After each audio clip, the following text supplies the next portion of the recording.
We're gonna talk about WWE Monday Night Raw. Now this was the go home show for Crown Jewels this Saturday on the pay-per-view.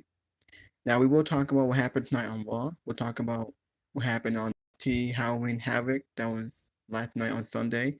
We'll talk about the news and rumors. Um, I just want to say make sure you guys enjoy this video. This video should be short. I'll make it like an hour and 10 minutes. My last one was pretty long, but this one will be like an hour. Make sure you guys hit that like button, leave a comment, please subscribe to my channel. Let me know in the comments if y'all want to see more.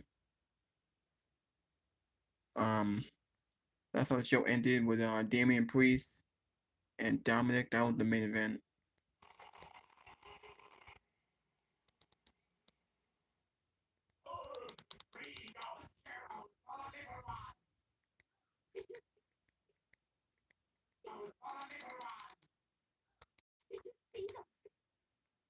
Alright, so let me go back.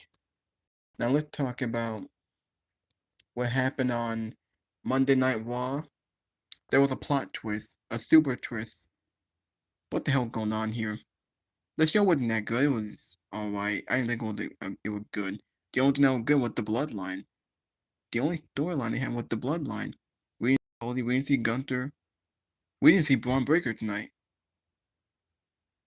The only storyline was the bloodline. Sami Zayn caught talking to Solo Sikoa in his car.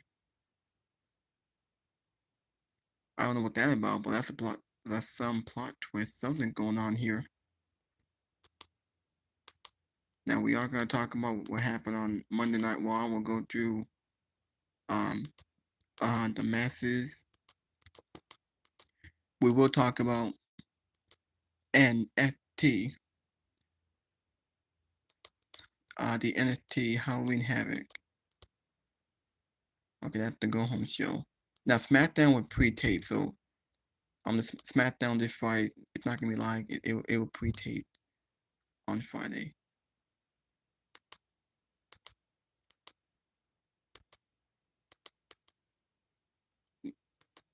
Now here's the news and rumors right here.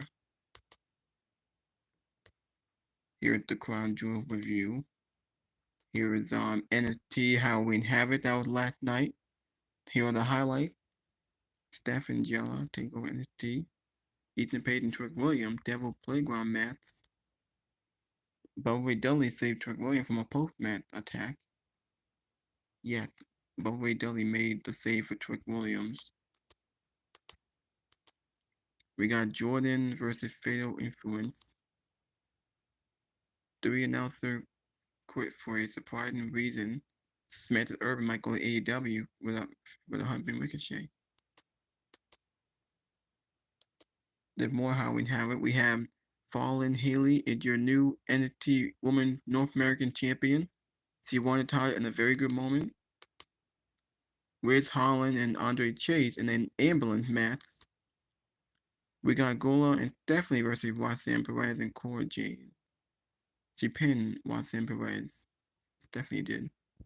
So you know she's gonna probably face her for a title pretty soon. They're gonna have a feud. We got Tony D'Angelo and Oba. We didn't see Oba tonight on Monday Night Raw. They said making a debut, but we didn't see him tonight. I don't think we saw a backstage segment. He didn't have a match. Now he did lose to Tony D'Angelo. He failed to recapture the NXT North American title. You would think that he'd be next in line. We did see William Regal agreed to be a Lexus King corner.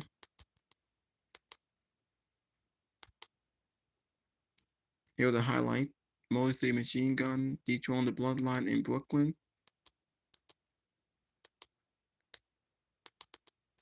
Alright.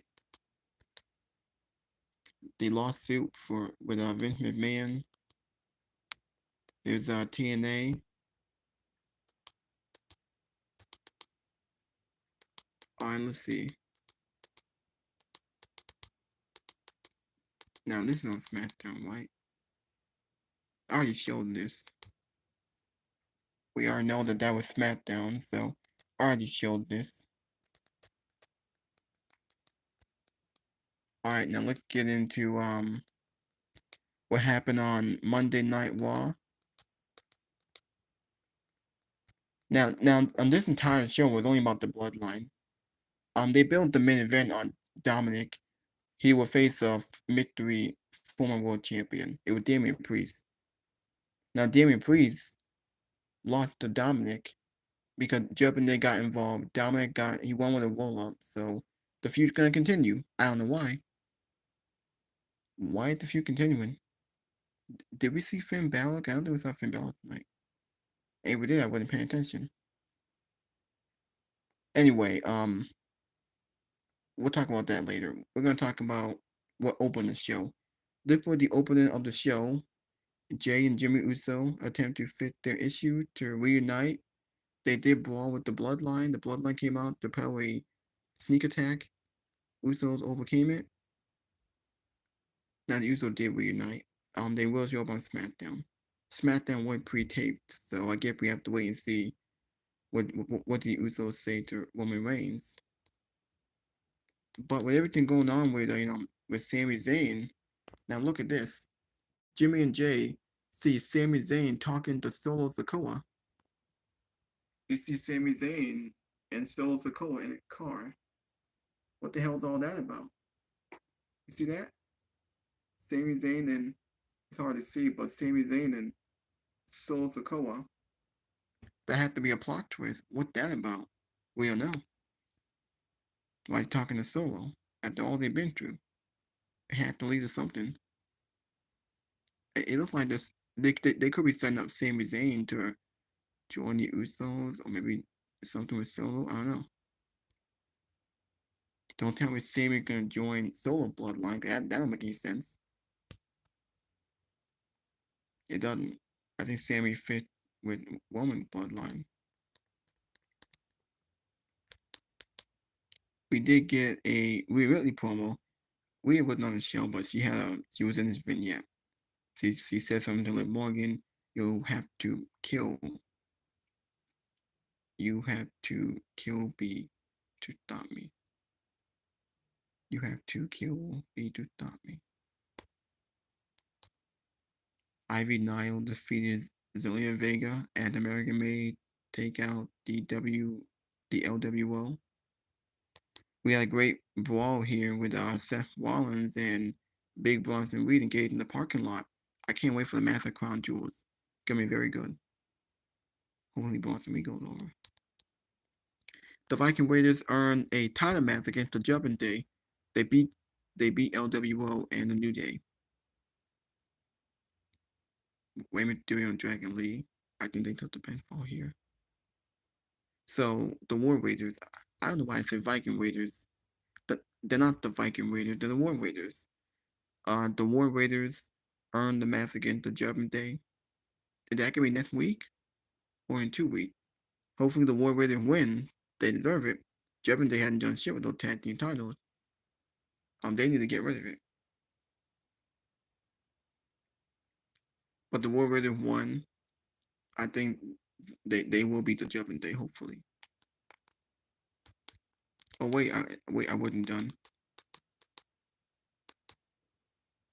Now that was SmackDown on Friday. This is that's NXT.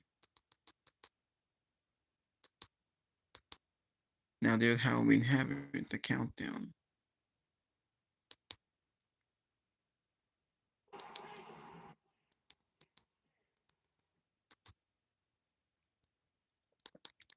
Here's the Halloween Havoc. Now, this is how the show started. Were these the only matches? Well, these were the ones with promos. Riz Holland, Andre Chase, Tony D'Angelo versus Alba, Trick Williams, and Ethan Page. We know that Tony D'Angelo retained. He retained the North American champion against Oba. There's report and rumor that Oba going to the main roster. They can make a debut. I don't know why. It's too soon and too early. No reason for Oba to be on the main roster. And he's not going to be getting a push. Bronson Reed getting a big push.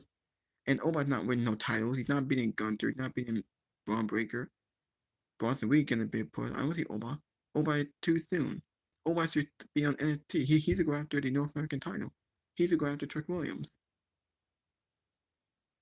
He's still in the mid card. He might get out of it. Anyway, we did see William Regal agree to be in Lester's King corner.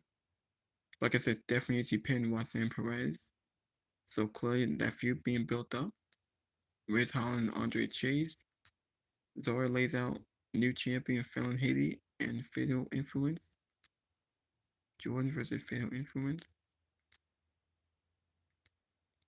We have Bubba Dudley save Trick Williams from the post-match attack.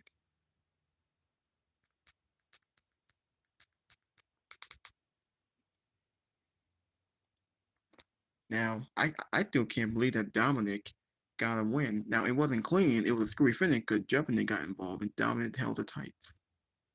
But Damian Priest wasn't going to let Dominic off the hook. So he attacked the Judgment Day. He stood tall. The feud still continued. I don't know why. Can we actually move on with this Judgment Day feud? Because Rhea Ripley and Damian Priest have to move on. Hopefully they end the Judgment Day feud, but going on long enough. It's been like 2 or 3 months. It's been like 2 months. Now this is the 7 I wanted to focus on. I don't know what this is about. Sami Zayn. Now this is a better angle. Sami Zayn talking to Solo Sikoa. What the hell is that about? Keep your circle small, Jay and Jimmy. Something going on here. Sami Zayn doesn't think Jay to go back to Jimmy and Roman. Why is he talking to Solo then? Something had to be set up here.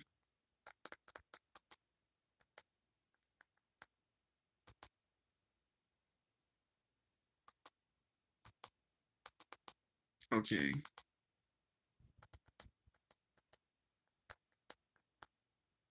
Sami confront Jay about helping Roman and Jimmy.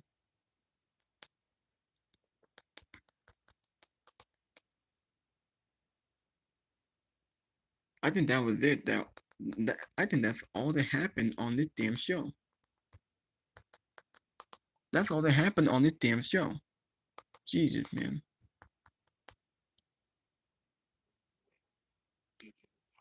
Alright, I have to wait for the damn commercial. Alright. Don't know if you want to. We don't know how to go. You make assumptions, but that's not right. There might be people in the LWO that are negative. We don't. Well, we're definitely projecting a stereotype. Yeah, but we shouldn't do that. Shame on us for such a thought. I think they're perfectly fine with planting that seed and letting it harvest. They might not even vote. We don't know. Maybe not. They're not getting Saudi. Let's not make any. Alright, now let's go into Fightful Pro Wrestling. Not your family ooze. Then he wasn't, and then he was. Gonna have to go back and see what they have to say first. Absolutely not bald. Shawn Michaels and Diesel. Oh yeah, I forgot Halloween. Halloween just in a couple of days. Meant to say happy Halloween to all my fans and my new subscribers and my viewers out there. Want to send our love. Might not know unless they listen to an incredible number of Fightful shows. Chris Bay was a big part of TNA bridging the gap with New Japan, which did not exist. I forgot to bring up Sheamus and Ludwig Kaiser. Sheamus did beat Ludwig Kaiser in a very good match. Might have been the best match in the show. Man, they're really building up Sheamus for that Intercontinental title. I can't wait for that. I think that was the best match in the show. ATTNIE Brooks. I'll get to the point. Not be like, oh well, because my relative passed away. That's just sorry. Oh, I should lie. I should. Got discussed last week. Samantha Irvin, TNA Bound for Glory stuff. But let me tell you guys, we're gonna have some really good stuff over the next couple of weeks. Contract news. You got CC Bonbon, there is the Monday Night Raw.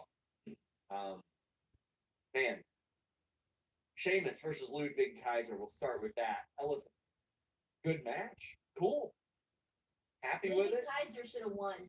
Yeah, I agree. Because listen, I am all aboard the Ludwig Kaiser train, and Sheamus very clearly still has a lot in the tank. Like that guy, very clearly still has it. And I look at Sheamus a lot of how I look at a lot of other wrestlers. That, like I just feel like privileged that we get this amount of time because 5 years ago.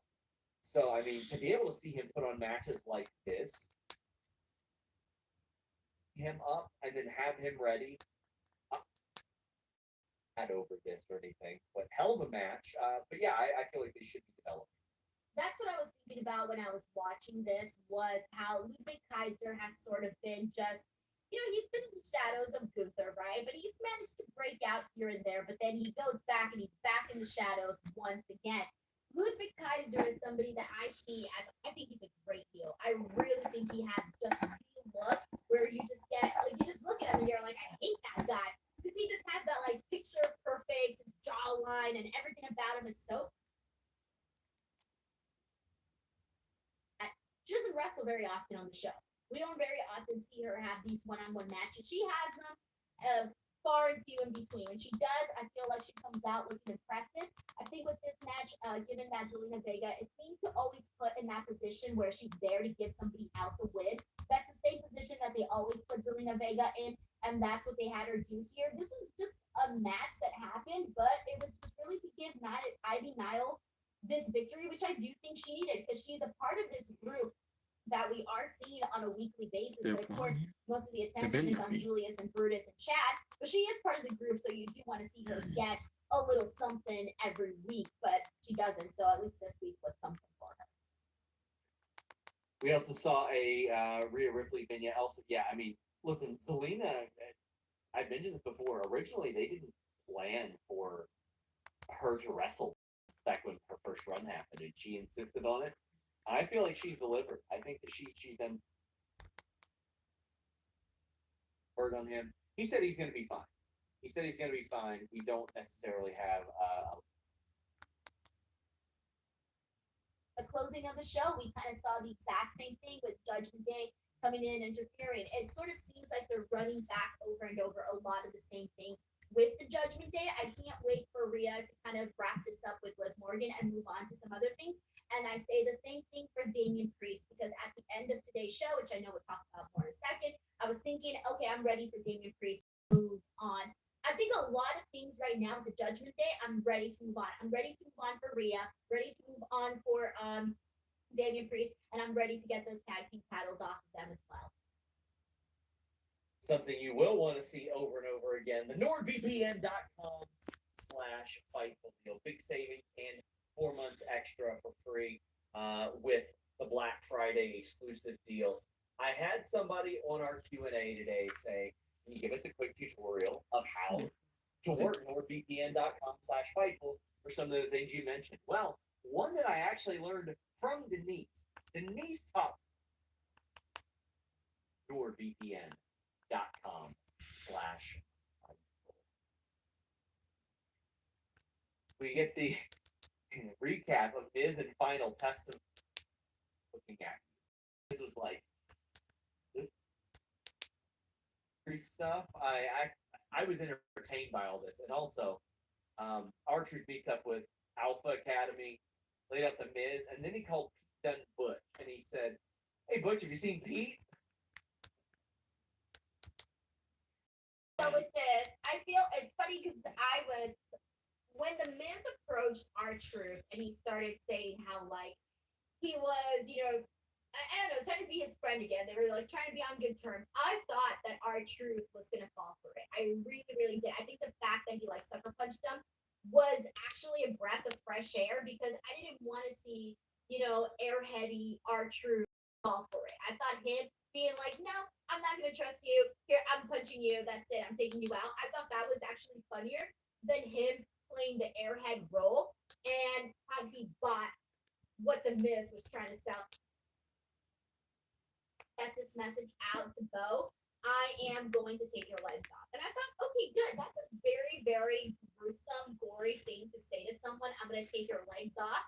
And I feel like, for the most part, Final Testament, they've been trying to be like this creepy faction.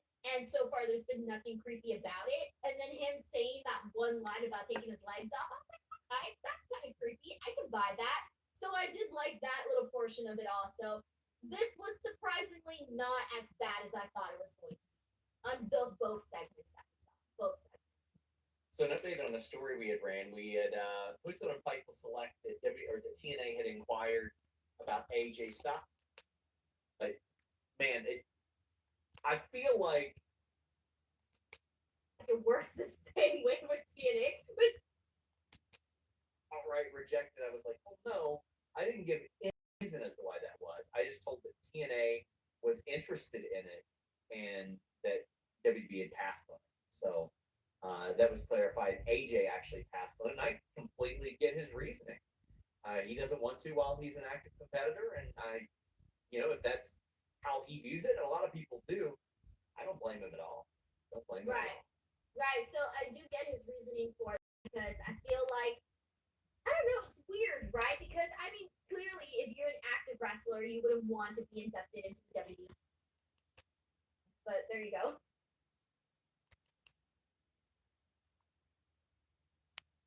You can work the LWO in there as well, but I really want to see Rey Mysterio and Dragon Lee continue. This match was a lot of fun. They got a ton of time. They treated it like this mattered. It was this one because what you got here was just all of these guys. Like, I think that the War Raiders, I hate to say it, but I'm already presuming that they are going to win the tag team titles. If they're not, I'm gonna be hella bummed out because I'm done with the Judgment Day as champions. I forget every week the Judgment Day are champions. So I'm ready for the War Raiders to become tag team champions. I'm good with it. Let's go. This match I thought was just very good. The crowd was into it as well, which I think is very important for the future of this tag team division and people caring about it. Because oftentimes, man, it's just like the tag titles are forgotten about on Raw. They're barely defended. They had to do this to determine contenders after not being defended for so long. But I thought this was a very promising outlook for the direction of the tag team division. I think that it is important. We also had the Wyatt Six laying out the Miz in the parking lot on Raw Talk. We're told Luis is actually typing specifically. Loomis and others laid him out, so they're continuing that as well. Day says Ray is Ray the only WWE Hall of Famer still wrestling. Adam Copeland and Bully Ray are as well. I want to hear it. I don't know if anybody else is. Those Better not be. I want to hear it. Announced for Raw Did you hear what I Talk. just said? On Did you hear Raw what I just Talk of said? all things, by the way. Yeah, I didn't think so. Dragon Lee versus Chad Gable. Yeah, can you take We me had serious? Seth Rollins kicking off this show, and it immediately goes into him and Bronson Reed whooping each other's ass. And this is a story that I have long begged for. Peter Griffin versus the Chicken. I asked. He got the reference. He understands the similarities. He's looking to be Peter Griffin. Seth Rollins, I feel like he could dress like a chicken at some point. But let me tell you, the part beyond their great brawl, beyond version of a chicken, whatever that looks like, that's exactly what we're gonna get.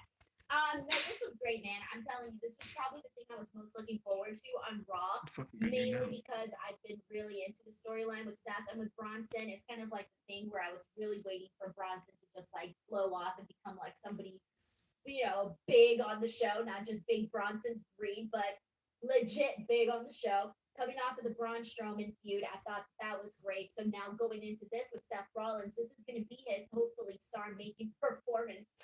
And this was cool. I thought that they really showed a lot of creativity in the way that they set up the whole entire parking lot brawl with the truck, and not just the truck from the outside. No, open the doors, we go inside, we actually get to see some of that. And the curb stomp too on the freaking car. That was great because I actually thought that we were just going to see a tsunami splash onto that car. So I was thinking a little bit more What basic. to say? I think the fact that they A surprised lot us of there matches they with felt that curb was. stomp from I Seth thought on the Rollins pay was per view. really First of all, a great. lot So of matches they felt was. I mean, I don't know what to say I about mean- this other than they really have been keeping this story.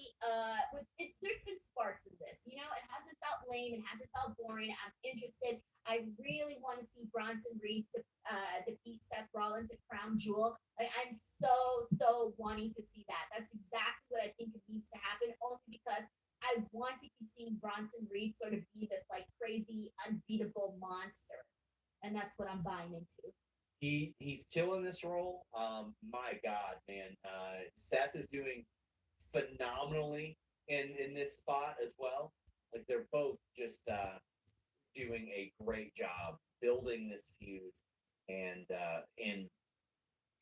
making me want to see them fight. Now, do you think they're removing this match from Crown Jewel? Because Dude, I had a feeling, but I really hope not. Here's the thing: when he said, "Oh yeah, he's going to a medical center or whatever because of his back and his back pain," I thought you better not be removing this Yeah. match from Crown Jewel. But then I thought, 'cause that was my first thought. But then I thought, no, they're planting the seeds. They're planting the seeds so that when Bronson Reed does defeat Seth Rollins, they can go and say, well, Seth Rollins wasn't 100%. The tale is old as time. So I feel like I'm hoping it's the latter option that they're running with instead of actually taking this match out of Crown Jewel. Because I'm looking forward to this match at Crown Jewel. yeah, and it's like Triple H was like 6 matches. Whoa, hold on there, buddy. We can't be doing all that. We can't 6 matches. There's no way. So I'll tell you what Triple H did. Starts off, with you. But he stands tall. Now, this used to happen all the time in WWE. Like every week, you see guy gets pinned with a quick roll up, so the person that's pinned him doesn't really get over that much. It was by interference, and then the other person leaves them laying. At least this, it makes sense because, of course, Damian Priest could beat Dominic straight up, but again, numbers get to him. He lays them out once he gets the opportunity. I don't know where exactly this is going because I was really hoping that Damian Priest was done with Judgment Day. I was ready for him to move on as he had outlined. How are you feeling about this? Well, that's exactly what I was thinking after this, and I said this earlier, where I'm ready for. I thought the same thing. I thought we were kind of over and done with, but I feel like if you were intertwined with the Judgment, you're forever intertwined with the Judgment Day, and that's kind of what it feels like. So when they said Damian Priest was the person, I was kind of like, oh man, it really was the most obvious answer. Like I said, I don't think I necessarily wanted it to be the obvious answer because I didn't really feel like we needed this. We don't need to continue seeing this stuff with Damian Priest and the Judgment Day. It felt like it was over and done with after that Finn Balor match of Bad Blood. But hey, that's where we're at, so it is what it is. The match itself was not great. It was just there. I can't even tell you one impactful thing that happened in it. I can't even remember. All I remember First of all, is what happened Dominic after. And the Judgment Day essentially coming out to help out Dominic Mysterio. Then helping out Dominic Mysterio, Damian Priest trying to get his heat back, Raquel holding back Liv Morgan as Damian Priest freaking hits the choke slam on both Carlito and Dominic Mysterio multiple times. That's all I remember. That's it. I can't remember anything from the actual match whatsoever because I didn't think there was anything necessarily noteworthy, which tells me we need to not see no more of Dominic Mysterio and Damian Priest here. Like, that's got to end. That's got to end. Tag title's got to get off of the Judgment Day, and once Rhea Ripley gets her title back from Liv Morgan, I want to see her go and face some other badass women. I don't know who, because they haven't been building up too many contenders, but I hope they start, and I want to see Rhea Ripley work with those people now. I think I'm good. I think I've gotten all that I want to out of the Judgment Day stuff. So, not to change the subject, but TNA has provided me an update on the medical situation involving Chris Bay and the Kingo, actually. So I'm going to read that directly from TNA. says Chris Bay is recovering at the hospital following surgery for the neck injury suffered Sunday night and had an MRI procedure on Monday. He was resting in the hospital room Monday night, joking, talking about Bound for Glory and in good spirits. Chris will be in Detroit for a few days, and family members better will not join be. him along with TNA management. I told you shut up. I told you be We quiet. see our prayers Angel for Palmer, so and so. I'll give Okay, you an Angel Palmer, example. be When quiet. Rikishi was out there putting They gonna play prayers with for you? Jimmy Uso, I had so many people saying, "Oh my God, is he okay?" And again, we're not entitled to that info, but it does cause some concern. And there were a lot of people that are understandably What? concerned about Come on. Chris Bay and his Give me a condition. week. It is so wonderful to hear that he is joking Get and him out my face. talking about the Give me a- shows and all give me that 5 stuff. days. Just wonderful news that he is in good spirits, and we're sending our best to Chris Bay, of course. And Sophie Get my says, I think face. it should have been Rhea, but at least Carlito. Give me took 5 up the days. beating. Now think about it. Yeah, did we see Rhea in person? At Give all me on the 5 show? days. Now think No, about it. she was just in the vignette. There. Yeah. Yeah, it's probably Yeah, wasn't she was there in the then. vignette. Oh man! So what I think is the most momentous thing on this show, we got Jey Uso. No.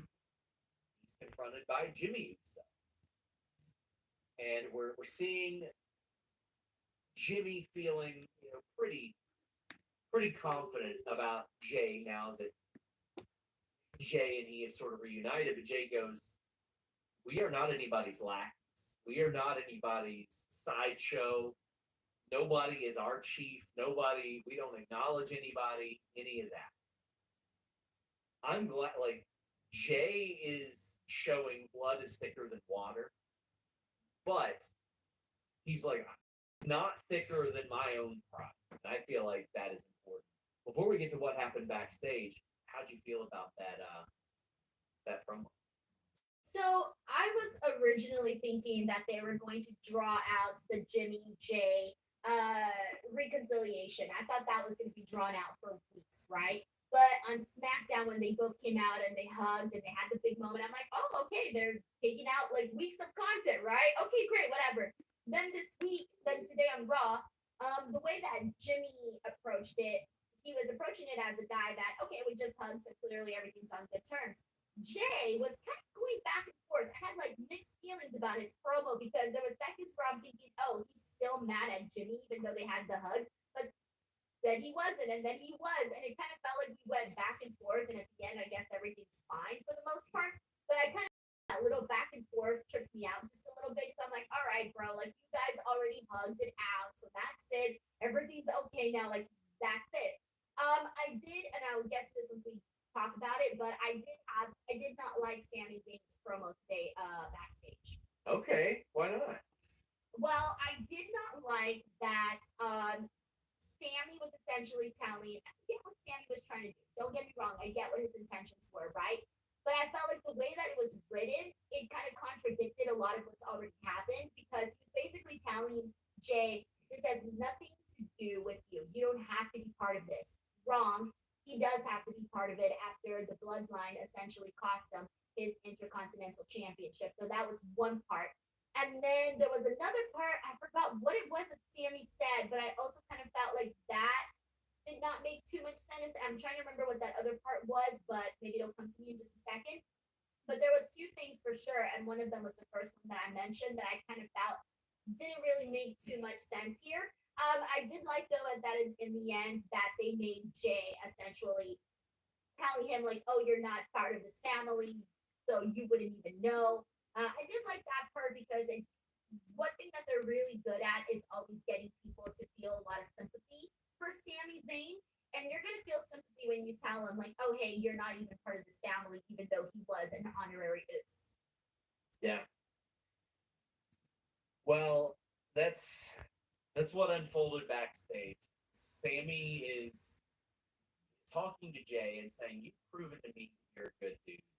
Why are you going back to the guy that gaslit you and treated you, beat you down for years, held you back for years?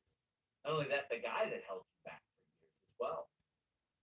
But then Jay is like, "No, Jimmy, maybe you should go talk to him." And Jimmy offers to do it. He's like, I'll I'll make it good with him.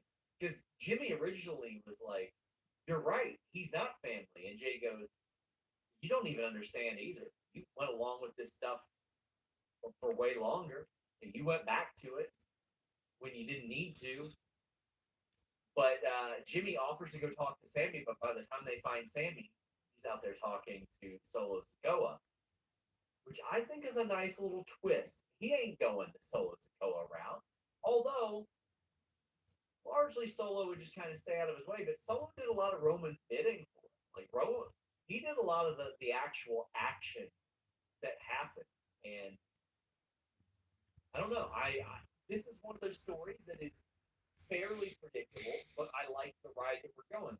I don't think predictable means bad. I like the Civil War element of the bloodline, and to me, Sammy Uso became an honorary family member during the time. Like the fondest memories I have of the bloodline were when Sami Zayn was involved and made it in. That was the best chapter. That was the best part of it for me too. And I think a lot of people were waiting to see when Sami Zayn would be included into this whole War Games thing. That's what a lot of people are expecting. So this was definitely it right here. I find it funny though that Jimmy was like basically telling Jay, like, "Oh yeah, you don't need to trust Sammy, don't trust Sammy," right? But I'm like, okay, clearly Sammy didn't go looking for Sikoa. Sikoa came to him. He's the one in a car. Logic tells me he rolled up, started talking to Sami Zayn. Sami Zayn wasn't just gonna turn around and start walking the other way. So to me, it tells me that Sikoa is trying to recruit it or trying to get into Sami Zayn's head. So this to me did not tell me, oh, Sami Zayn is not trustworthy just because he was talking to Sikoa. That didn't make him untrustworthy to me because it was clear that Sikoa approached him. He didn't approach Solo.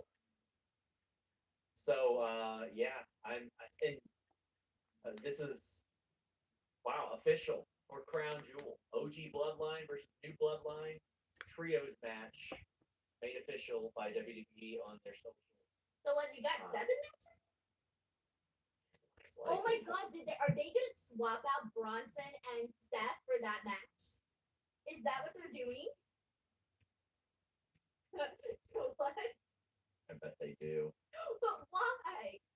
Well, I think I do know why. Probably the Prince was like, we definitely need Roman Reigns and the bloodline here. Yeah. Even though we were already waiting to see that match until War Games and whatever. That's what I was thinking.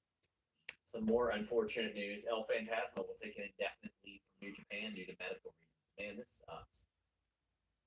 Before we wrap up, a thing that I am very interested in, all this, Kevin Owens. Kevin Owens and his reaction to all this is what I'm excited to see. Because he as a heel will feel justified in a lot of things. Will says Sammy joining back to Bloodline gonna make Kevin Owens mad. That story will be great. Oh, I can't wait for it. You read my mind, Will. You are reading my mind, my friend. Get in your little thumbs up, guys. You appreciate it. Check out my interview with Bronson Reed. Most importantly, subscribe to FightfulSelect.com. I will be here on Saturday with Andrew Baydala. We'll be doing the post show with me. If you haven't checked out his stuff, he does a lot of great stuff, especially.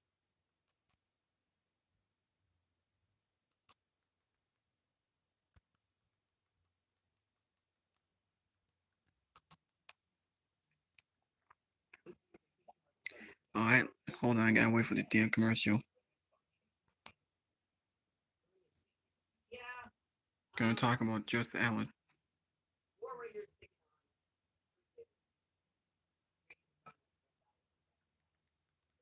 on.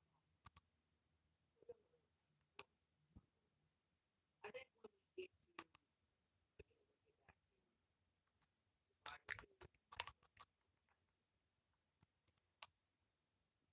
Hey, tell you one thing. I was not expecting the War Raiders to win. All right, now let's look at Solomon the Sound Off. Let's see what his review and his reaction. What's he gonna say about this? All right, here we go.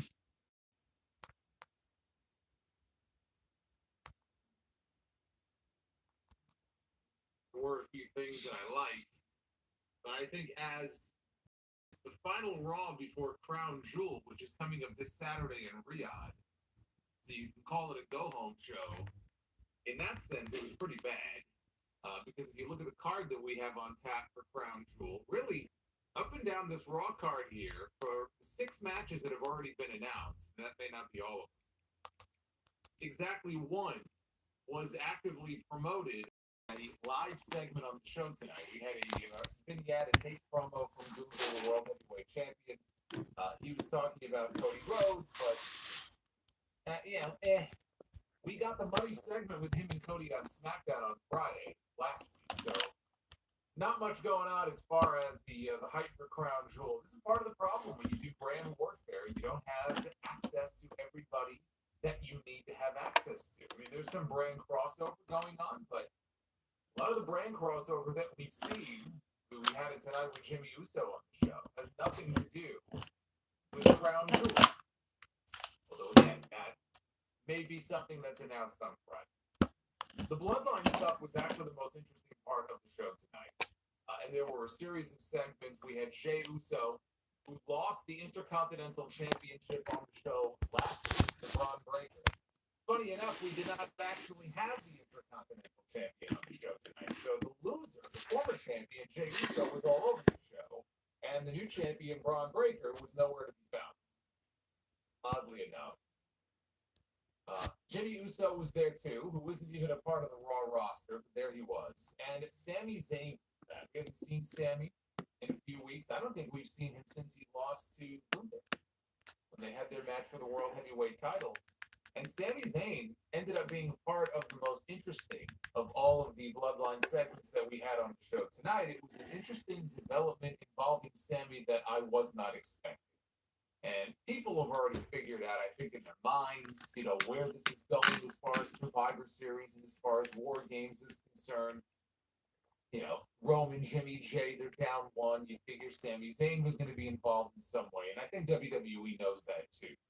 That most people had a sense of where things were headed. So why not muddy the waters a little bit? Why not make things a little more interesting by throwing a little wrinkle into the story? And that's what we had tonight when we saw Sami Zayn conversing outside the building in the parking lot with Solo Sikoa.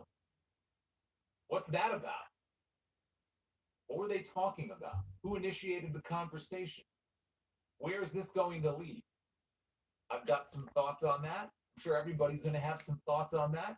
It makes things more interesting heading into Survivor Series. Survivor Series is still a month away. There has to be a story that plays out in order for us to get to where we are going.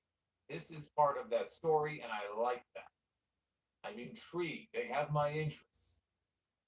Let's see where that story goes. Seth Rollins and Bronson Reed. They are in one of the matches on Crown Jewel this Saturday, at least as of this moment, because based on what they did tonight, we had another pull-apart brawl between them. These guys were beating each other all straight to hell in the parking lot, and it did not end well for Seth Rollins. In fact, Seth Rollins, we were told, was taken to a local medical center for evaluation. His back was bothering him, and that was the last update that we had on him here on this show. And it makes me wonder if they might possibly be setting up to pull that match from the show on Saturday, to prolong this a little bit, and we might not actually see the match at Crown. Or are they just setting up a situation where Bronson Reed now has reason to go over on Seth Rollins when and if he beats him at Crown Jewel? But I'm sitting here wondering if they're even going to have the match now after what they did tonight. And may work an injury angle with Seth to keep him out for a few more weeks. We also have new number 1 contenders for the tag team titles.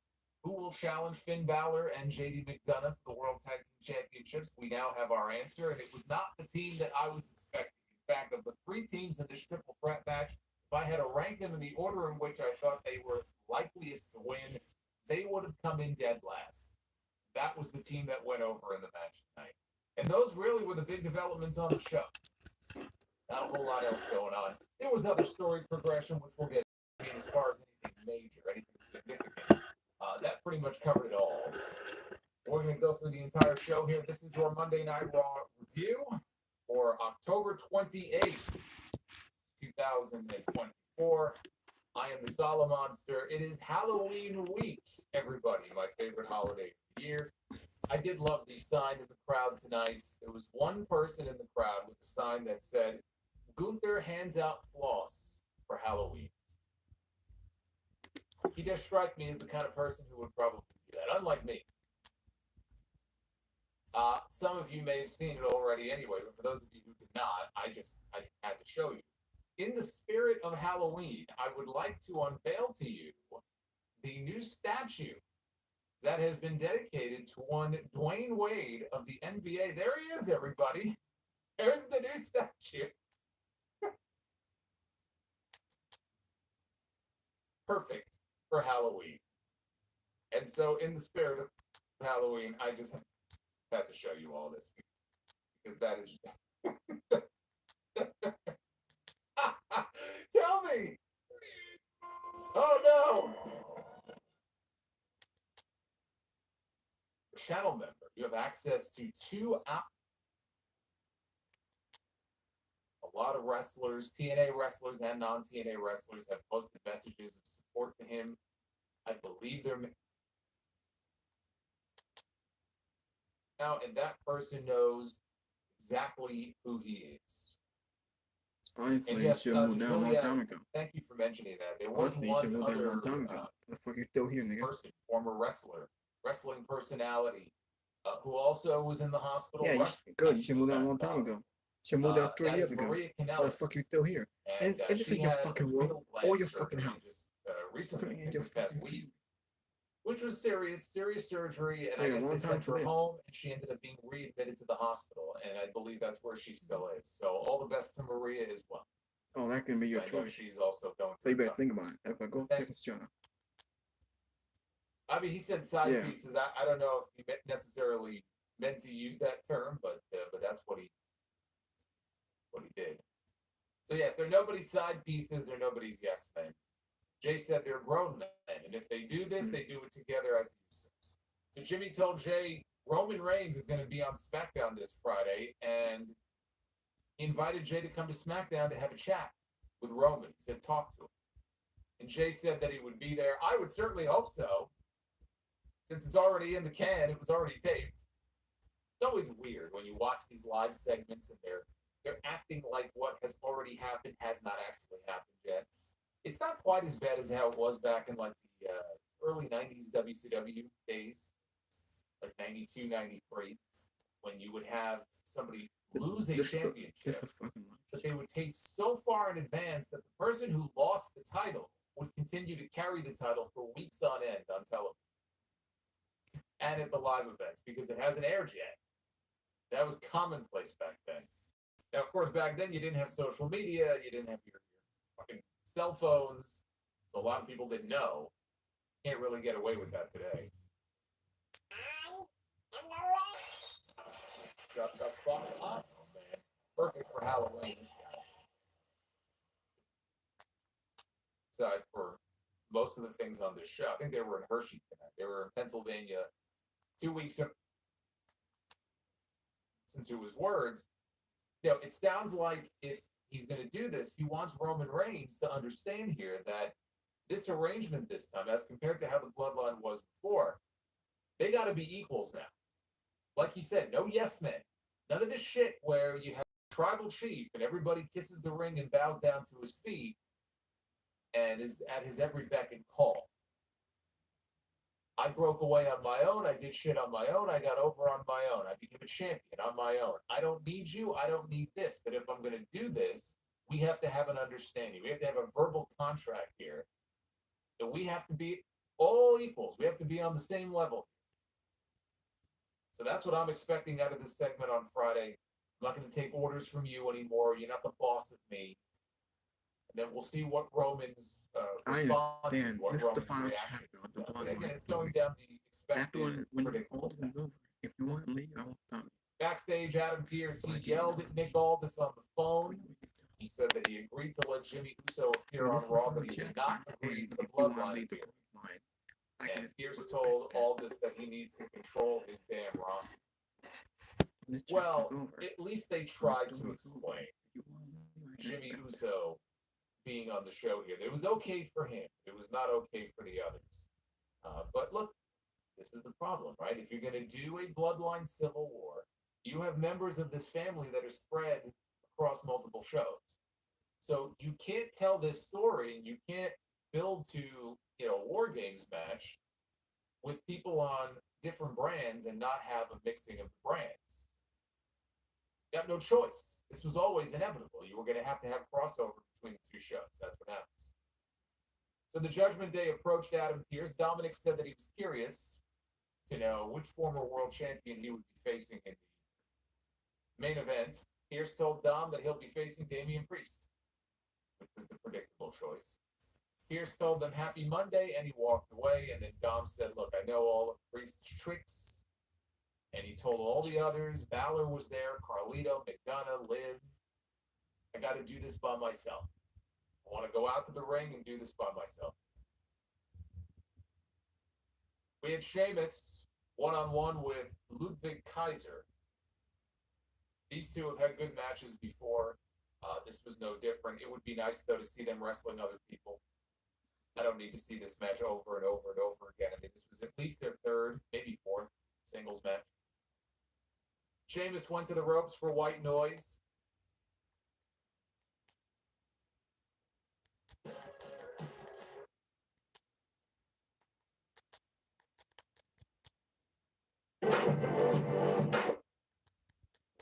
Oh, my bad. This is Wrestling Inc. Alright, giving up part ownership of AAA to return down style TNA. Ring of Honor? Wait. Hall of Fame? They said, alright, Dave Meltzer believed it retire for the Hall of Famer could return to the ring. WWE reportedly turned down the opportunity to have AJ Styles included into TNA Hall of Fame. There's some bad things up on serious injury suffered by TNA Chris Bay. Breaking news, two WWE tag teams potentially splitting up.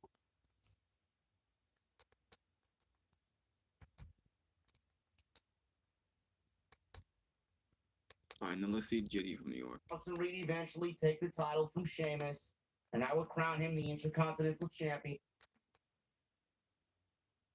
I could see Bronson. Alright, now let me go back.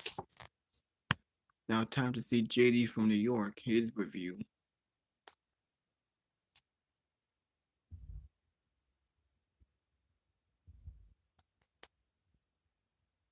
Going into next year than I did this year.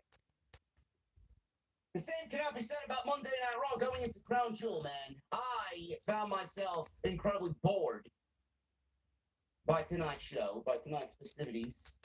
Yeah, me too. Monday Night Raw wasn't that good. I think there was one good match, and it was Sheamus and Ludwig Kaiser. Everything else was just a bore. That was just news fest. There wasn't really anything substantial for me to really sit back, pop open a nice drink, put my phone down, and just say, you know what, man, I'm going to indulge in Paul Levesque's creative. Let's get lost in some story. To be honest, if this show did not have the ongoing struggle between Jey Uso, Jimmy Uso, and now Sami Zayn, Monday Night Raw left a lot to be desired, to be quite honest. I did not like this show tonight. I'm actually burnt out from these 2-hour Monday Night Raws. They just don't feel the same. Maybe it's just the Crown Jewel build that we've gotten over the last 4 weeks that's just draining the life out of us. These Crown Jewel shows, these Saudi shows, they don't do anything for me personally, and I feel like with the lack of television that comes along with it, to the average fan, it just ain't worth it. You guys have the luxury not watching. You can go out there and say, you know what, I'm going to watch the Monday Night Football game. You know what, I'm going to sit back and watch Game 3 of the World Series. You know what, I'm going to sit on my PC or a laptop, and I'm going to play some Black Ops 6. Me, I have to watch this shit. It's what I do. It's what I signed up to do. And it wasn't terribly exciting whatsoever. They're all filler shows. The biggest thing that happened tonight was the bloodline. And a lot of people are under the assumption that what's going on with the bloodline now, with Jimmy and Jay coming back together, with Jimmy and Jay now reuniting, it feels a little rushed. WWE's got Survivor Series in about 4 weeks. There will be plenty of time to flesh out these stories with Jay and Jimmy and Roman and Sami now. Sami Zayn is now involved. With That 4 doesn't mean weeks, I'm out 4 the weeks left to bloodline. go. I'm not out the He bloodline. did I finally did come before into that. play and come into focus on the Go Home show for Crown Jewel. Now, will he be at Crown Jewel? No. I don't really know. It's not on the card. I'm assuming he will be there and something will happen at Crown Jewel where he will be there, because Sami Zayn not on a Crown Jewel show at this point is a little off, because he's one of the more over superstars that the company puts in that position to go over there. How will he factor into the Bloodline story come Saturday afternoon? That remains to be seen. But Jey Uso started the show tonight after what happened on Friday. A lot of people were watching SmackDown and said, how are we going to get Jey Uso into the Bloodline story even further after he lost the Intercontinental Championship? I told you guys for the last 2 weeks that was probably going to be a case of Jey Uso losing the Intercontinental Championship due to outside interference from the Bloodline, and then Jey Uso showing up on Friday night and getting some level of revenge on the people that cost him the Intercontinental Championship, which in this case was the Bloodline. Tama Tonga, Jacob Fatu, and Tangaloa. So he shows up on Friday night. Motor City Machine Guns win their match against DIY. They become the #1 contenders for the WWE Tag Team titles. That match was supposed to happen at a later date with the Bloodline for the Tag Team titles. They sped everything up in the hopes of really telling this story and fleshing this story out. So they got their match with the Bloodline on Friday night in the main event. And Jey Uso cost the Bloodline the Tag Team titles, and we have new Tag Team champions on Friday night in the new Motor City Machine Guns, who are only here for about 2 weeks, and they've already wrestled 3 matches and are WWE Tag Team champions. That's something that a lot of people like because they appreciate the Motor City Machine Guns. If you're a no-like geek on social media who wants to fucking complain and compare everything that happens between both companies, you didn't like it, and then you lost sleep over it because you have nothing else going on in your life. I found it to be great. I thought it was excellent. They put the titles on the Motor City Machine Guns. They established them as the top act in the tag team division, while also using those tag team titles to further the story and use it as a vehicle to get Jay back in with the bloodline, his bloodline, Jimmy, his brother, and now Roman. I thought what they did on Friday night was excellent. Come to see Monday Night Tonight. He started the show, and Jimmy Uso was there as well. They go back and forth, and they come to terms on doing this together. And Jey Uso really made a statement tonight saying that people now know the difference between he and Jimmy Uso. He's got ye. Jimmy is no ye. We are the Usos. And that was the most powerful statement on the entire show by Jey Uso. Everybody now knows the difference between us. And that's a great thing. Remember when we first started this bloodline story 4 years ago? That was one of the criticisms. Nobody could tell the Usos apart. Roman was the guy, and the Usos were there as supporting players. They were in a supporting act. They were lackeys, for the lack of a better term, to Roman Reigns. When they get back together now, that is not going to feel that way it did 4 years ago. That is a powerful thing. And you see what has happened and what's transpired over the last 4 years. That itself is a beautiful thing. Roman is, believe it or not, bigger than he is at any other point in his career. Jey Uso is the biggest he's ever been in his entire career. Jimmy, I'm going to reserve judgment on Jimmy. He's nowhere near Jay. He's certainly nowhere near Roman. He's just Jimmy.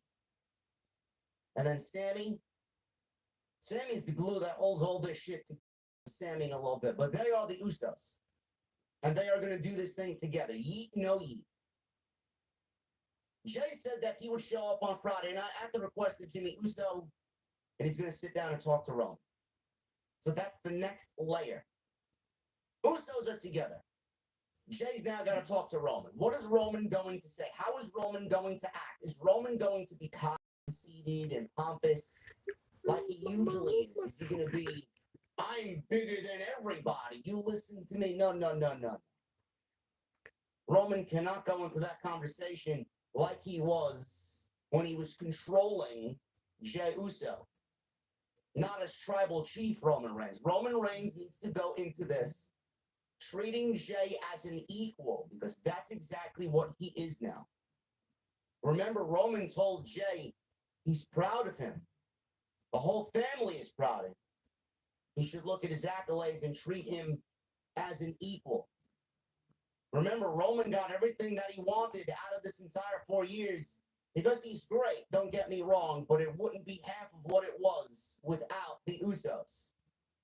He needs to understand and come to the realization that what he needs to do if he wants to get back everything that he lost, including the WWE title, he needs the Usos and he needs to treat them as equals. He cannot come off as, I'm holier than thou. He needs to let his guard down. He needs to put the ego aside, and he needs to understand that what he once had, he can thank the Usos for that. This is more than just what Roman wants. It's about family. And if he wants the family to be back together, he's got to bring himself to really understand that this is a different bloodline now. This is not a Roman-led bloodline. Each of them lead the bloodline. At the end of the show, we saw Jimmy and Jey in the parking lot. Earlier in the show, Jimmy wanted to go talk to Sammy because Jey told Sammy that he's not family. Sammy was asking, well, why are you doing this? You don't need to do this. Stay out of it. They, if you remember what they did to you, cast you off. Yes, they're your family, but you're bigger than this. You don't need this. Jey didn't want to hear what Sammy had to say, even though they are very close. Jey said, what do you know? You're not family. And Jey walked away. Jimmy went to go talk to Jey and said, I'm going to go talk to Sammy. I'm going to see what's up. Jey didn't want him to go do that. Jimmy went to go find Sammy, and at the end of the show, Sammy was seen talking to Solo Sikoa. That was a very interesting interaction at the end of the show. I did not anticipate those two to be in the same scene and seen talking to each other. Really threw a wrench into everything. But what does that mean? Now, I think we all know that Sammy's probably going to end up joining the OG bloodline, because that's the way the match is shaping up. Sammy has no business being on the Renegade Bloodline team for War Games. He's got no reason befriending Solo Sikoa.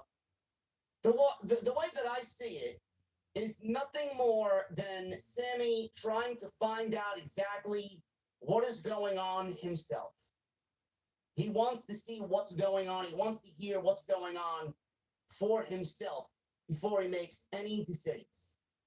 Maybe Sammy is working an undercover mission for himself, like a Metal Gear Solid Snake type of mission. He wants to see what Solo is all about, because he did listen to Jey tell him Solo is worse than ever.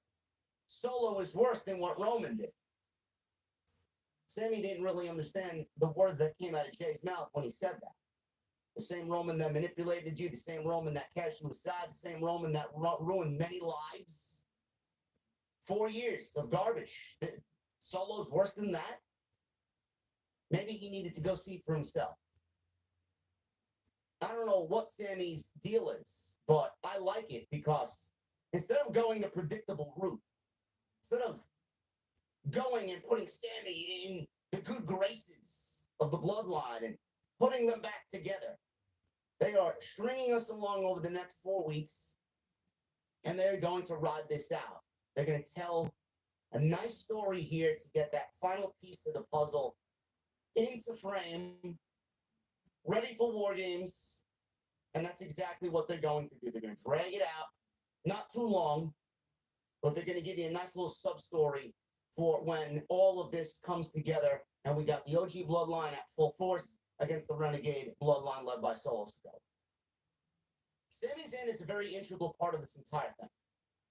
Sami Zayn was the reason why the original Bloodline story was so successful. And I mean that. Yeah, Roman's great. Jay was great. Jimmy was great. The banter back and forth between all four of them was fucking fantastic. That didn't happen until Sami Zayn got involved. It was definitely more serious. Sami Zayn got involved. It was a little comedic. It was a little serious. It was a little bit of everything. Then it became less comedic and more serious with Sami because there were real life implications going on there. Shit that everybody watching the show could correlate and relate with. Sami was being used. Sami was being manipulated. He didn't like where the bloodline was going. He thought better of himself. I can't stand by and do this to my best friend. I can't stand by and do these things that these people want me to do. This is not my family. Fuck these people. He thought better of it. Turned on Roman, one of the best moments in the history of the company. Tag team match at WrestleMania, one of the best moments in the history of the company with Kevin Owens beating the Usos to the tag team titles. Sami Zayn is the reason why all of this became emotional. That's what Sami does. It's his thing. Sami is emotion. The way he speaks, the way he delivers, his body language. The fact that he's not the biggest superstar on the roster, he just emits normal. Sami Zayn's like one of us. You watch Sami Zayn, he's wearing beat up clothes. He's wearing flannel as if he's fucking knocked off Mick Foley. He does a great job of making you feel. Roman's the star. Jay and Jimmy are going to be stars in their own right. But the emotion, where the emotion comes in, Sami's going to deliver that emotion that everybody else in this bloodline just simply cannot deliver. We've seen the emotion from Roman to Jay, Jay to Jimmy, Jimmy to Jay, Jay to Roman, Roman to Solo, Jay to Solo, Jay to Jacob Fatu. We've seen the emotion. Sami delivers emotion on a deeper level. He makes you think, he makes you feel. So when Sami gets involved, you know that this thing is going to be taken to the next level. And this is where the bloodline story is really going to kick it into the next several years. This was nothing more than an appetizer leading up to tonight. Once Sami got involved, that's when we're really going to get the meat, the middle of that sandwich of the bloodline story. And I'm very excited for it. And I'm glad that they're taking us on a little ride and they're not doing the most overly predictable thing and just putting him into the story because everybody expects it because he's the honorary Uso. No, you're not family. You don't get it. You don't think that hurt Sami Zayn? You don't think that hurt him deep? Of course it did. He was part of the bloodline with Solo Sikoa. He knows. He saw Solo act. He saw Solo, felt Solo. He knew what Solo was thinking. He was in the middle of all that. So he went right to the problem and went to go see for himself what's exactly going on. I think Sami's he's a good, I can tell if you are full of shit or not full of shit type of guy. That's what that meeting was to me. And I like him. He will be, more than likely, he will be at Crown Jewel. I think the match is OG Bloodline versus Renegade Bloodline. I don't know what members of the Solo-led Bloodline it will be. It will probably be Solo, Jacob, and Tama Tonga against Roman and the Usos. I would do Jacob Fatu and the Tongans against Roman and the Usos. That's just me. I wouldn't even have Solo wrestle. I mean, he loses enough. I don't know why they would throw him in there and have him lose again. But I could see Sami getting involved. And I could see Sami coming out and helping the OG bloodline on Saturday afternoon. But I like that they are stringing us along and they're giving us a little bit more story as far as Sammy's involved. Emotion. It's been the going theme for the last couple of weeks, man. If you don't have emotion, if you don't have story, you don't have shit. So I love it. I think it's great. But outside that,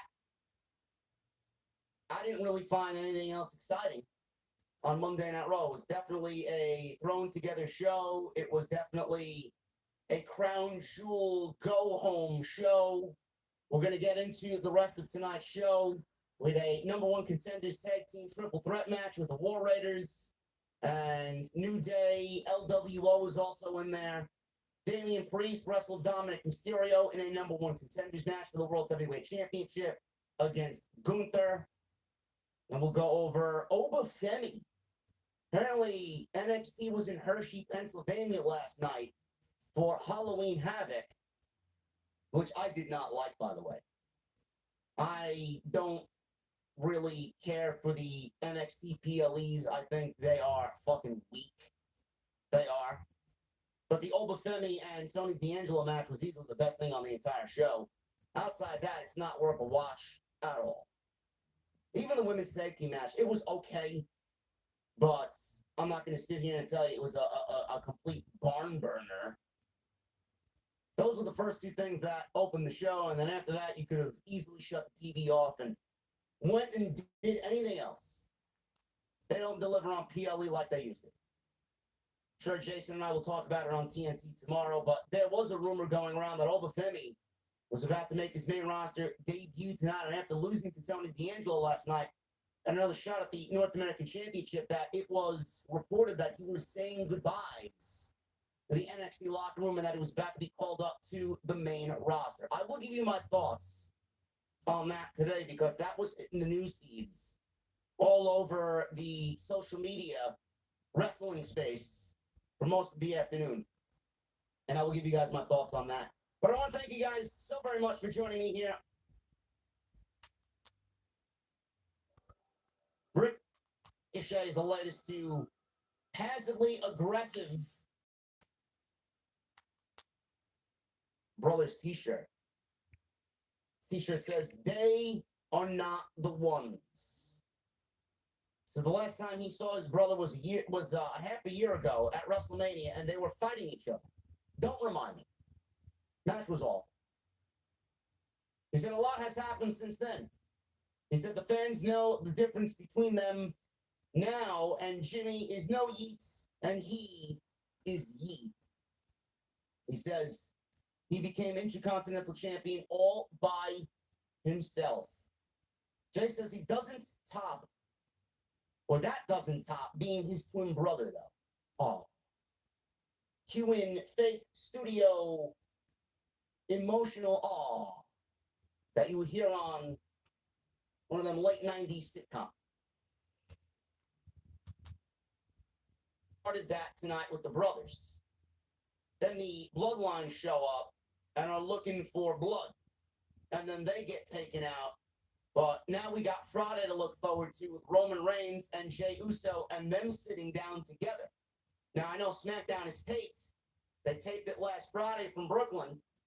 I don't know if this was filmed between Jey and Roman last week, or if this is something that they're going to do this week and then splice it into the show. We don't really know. So we'll see what happens there. But good follow-up. I love the fact that Jey has already set the boundaries. This is important. Jey has already set the boundaries about what should be happening. We are not yes men. We are not lackeys. We are our own men now.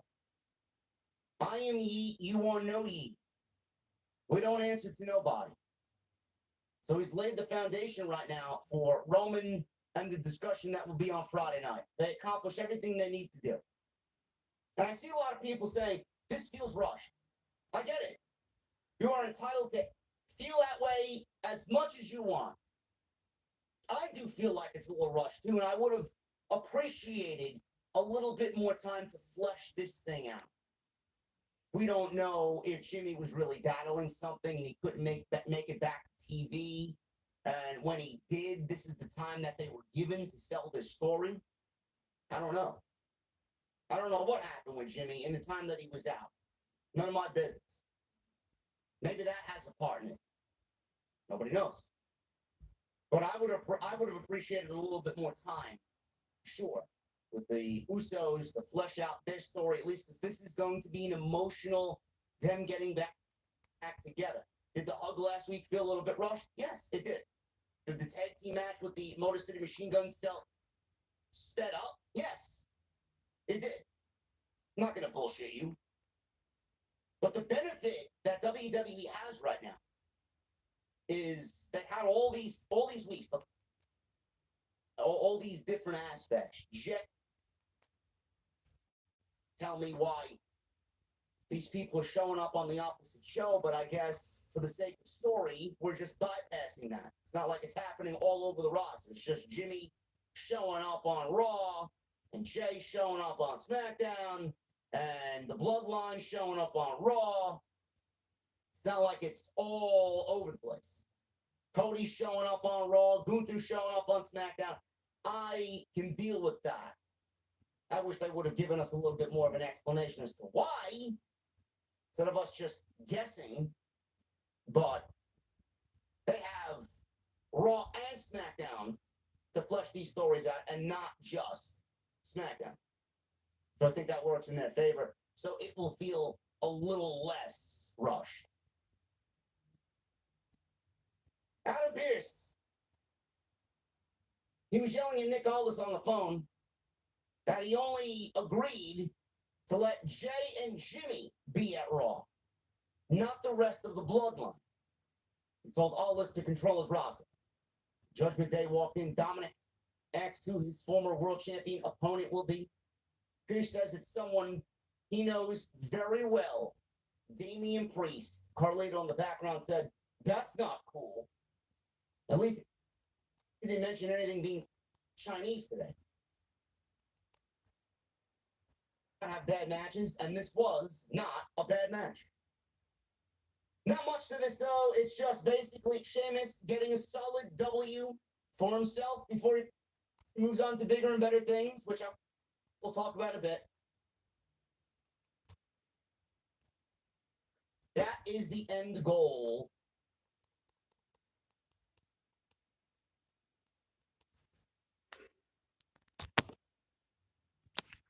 Why Sid kidnapped the Miz?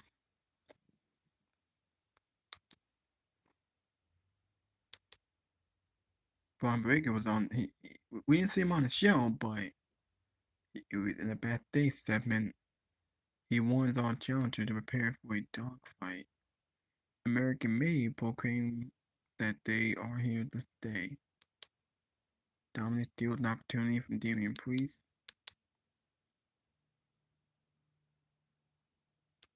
Hopefully they address that interaction with Solo and Sammy.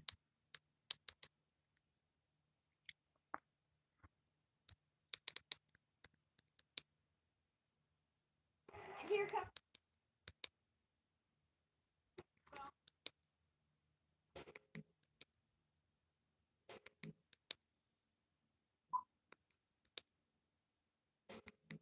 Alright, never mind.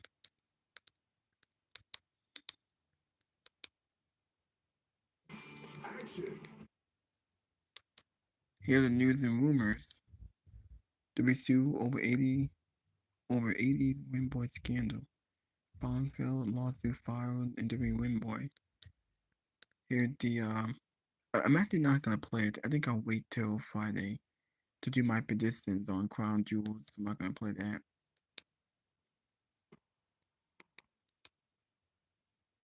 Building your own. Oh, come on. Come on now with these damn commercials.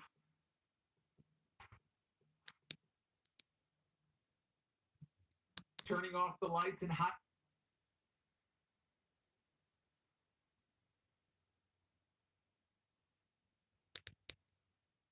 And the referee's back or getting involved for the disqualification, whatever it may be. It's been really bad the last 2 weeks. Almost every single match. I don't want to say every single because Sheamus and Kaiser was clean. would give Balor the win. Then have, you can extend this a little bit longer, have Priest fight to get that win back and get his revenge. And they didn't do that. Not only did he beat him, but he basically beat up all the members of the Judgment Day. It was like a big handicap match, and he beat them all. And I'm like, well, that ends that. We don't need to see him working with the Judgment Day anymore. And yet here we are, and he's still working with the Judgment.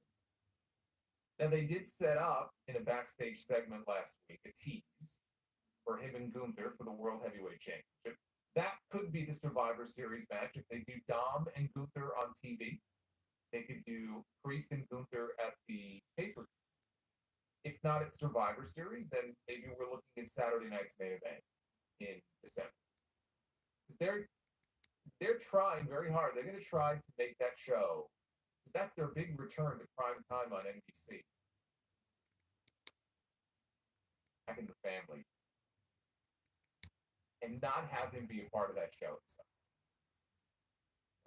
I'm very much looking forward to that, and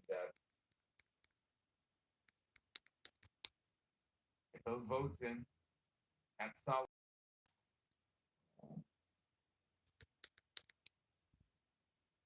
%1 comes down. Get those votes in. At Solomon's.